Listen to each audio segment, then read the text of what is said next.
Interviene en este momento la asambleísta Esther Cuesta.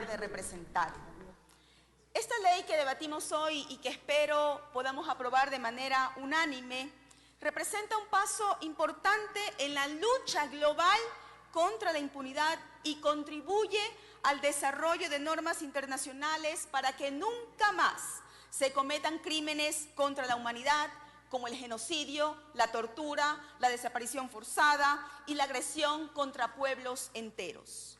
Quiero reconocer el trabajo de la Comisión de Relaciones Internacionales y Movilidad Humana, a sus miembros, por el debate que generó y el consenso que logró con todos los sectores políticos que reconocieron la necesidad de contar con esta ley. En la Comisión de Relaciones Internacionales se escuchó en más de una ocasión a delegados de la Cancillería, la Fiscalía General del Estado, la Corte Nacional de Justicia, organizaciones sociales de la sociedad civil, expertos y académicos cuyos aportes evidentemente mejoraron el texto de este proyecto de ley. Hace un año y medio presenté esta iniciativa legislativa con el apoyo de Parlamentarios para la Acción Global, PGA, y seguramente ya hubiese sido aprobada si Lazo no hubiera declarado la muerte cruzada para evitar su censura y destitución. ¿Pero por qué es importante este proyecto de ley? Les voy a decir, porque establece procedimientos claros de cooperación entre el Estado ecuatoriano y la Corte Penal Internacional, y para asegurar de manera eficiente y eficaz la investigación, el enjuiciamiento y la entrega de personas que hayan cometido los más graves crímenes contra la humanidad. El cometimiento de delitos contra la humanidad ha sido parte de la historia humana que debemos erradicar.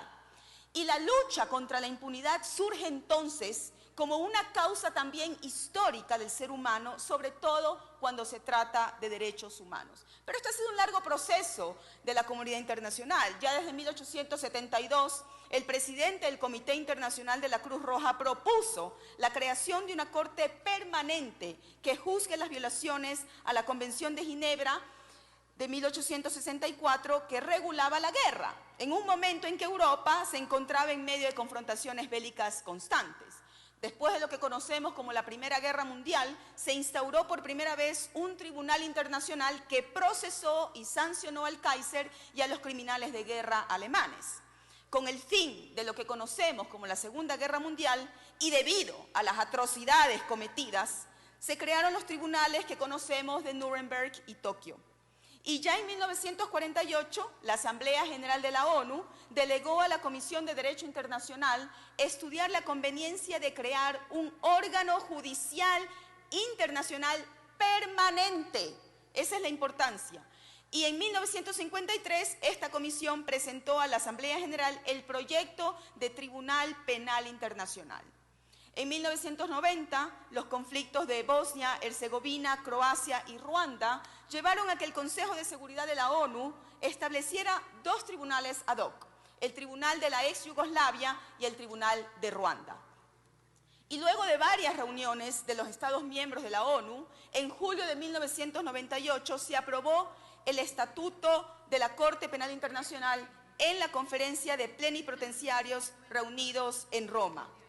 Han pasado 25 años desde que se instituyó la Corte Penal Internacional y a pesar de estos enormes esfuerzos de la comunidad internacional, el cometimiento de graves crímenes contra la humanidad y la impunidad no han dejado de ocurrir por los intereses geopolíticos de las grandes potencias mundiales. En América Latina, la lucha contra la impunidad ha sido particularmente intensa.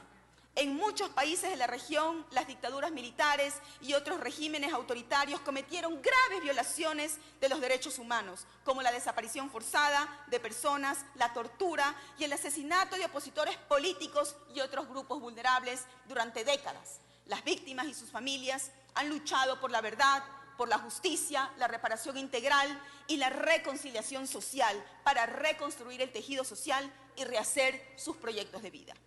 Así, en los años 70, organizaciones de derechos humanos, como las Madres y Abuelas de Plaza de Mayo en Argentina y los comités de madres y familiares de detenidos y desaparecidos en México, comenzaron a exigir el paradero de sus seres queridos desaparecidos y a denunciar las violaciones de derechos humanos perpetradas por los regímenes autoritarios. Si bien el Estatuto de Roma establece un marco general de cooperación y asistencia judicial, en Ecuador aún no contamos con procedimientos específicos de acuerdo a la institucionalidad del país, tales como tramitar las solicitudes de la Corte, establecer los mecanismos de la entrega de personas a la CPI, la detención provisional, las consultas con la Corte Penal Internacional, la renuncia a la inmunidad y otras formas de cooperación. Y este vacío normativo es precisamente lo que buscamos llenar con esta ley, colegas legisladores, y con su apoyo. Quiero enfatizar que la jurisdicción de la Corte Penal Internacional tiene un carácter complementario de las jurisdicciones penales nacionales. ¿Qué quiero decir con esto? Que los estados, en primera instancia, tenemos la responsabilidad de procesar a los responsables de los más graves crímenes contra la humanidad. Pero si no somos capaces de hacerlo y dejamos esos casos en la impunidad, le otorgamos a la Corte Penal Internacional la jurisdicción y la competencia para hacer justicia y evitar la impunidad. De eso se trata. Es responsabilidad de esta Asamblea, del Estado en su conjunto y de nuestra sociedad contribuir a la construcción de una humanidad de paz, justicia, igualdad y hermandad entre los pueblos del mundo. Contamos con su apoyo, colegas legisladores, para construir esta sociedad que todos anhelamos y que esta ley vaya en ese camino. Gracias, señora presidenta. Tiene la palabra el asambleísta Jorge